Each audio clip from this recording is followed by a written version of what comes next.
nagdesisyon ang mga kababayan niyang sina Ricky, Janbeth at Aljo na makiramay.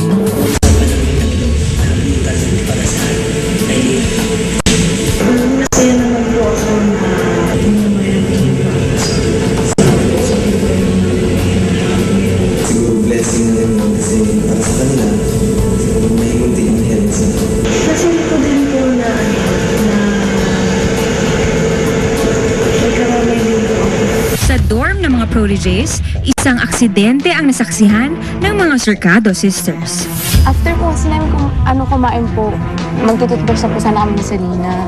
Pagpunta po namin ng CR, kumakanta po si Ali na ang lakas-lakas.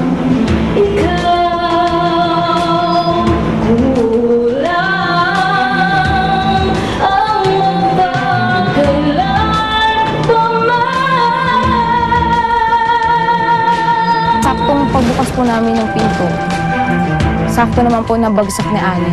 Hindi po siya nadulas eh. Tapos tumama po yung ulo niya sa pinto, tapos sa floor. Tapos pagbagsak niya po, nangingisay na siya, tapos nakatirik yung mami. Hindi na po kasi nagpa-practice ng CR. Tapos, hindi ko po ako malalim. Tapos, kasi, pati ko na yung mataas na note. Tapos after po na, naabot ko na siya, pero after po na, yung paningin ko po nagdilim na. Tapos hindi ko na po alam yung nangyari. Nagising po ako, buhat-buhat ako ng lalaki sa elevator.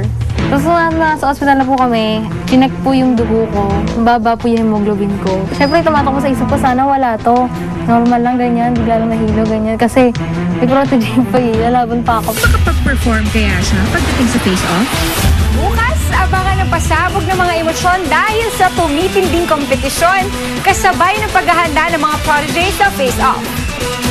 Ito ang mga drama at kwentong hindi nagtatapos sa entablado.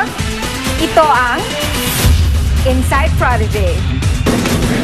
Flawless form ka ba na? Buti pa sa atin. Sabi mo nga. Ayos ko! I was petrified. You thinking I could never live. Ang nakaraan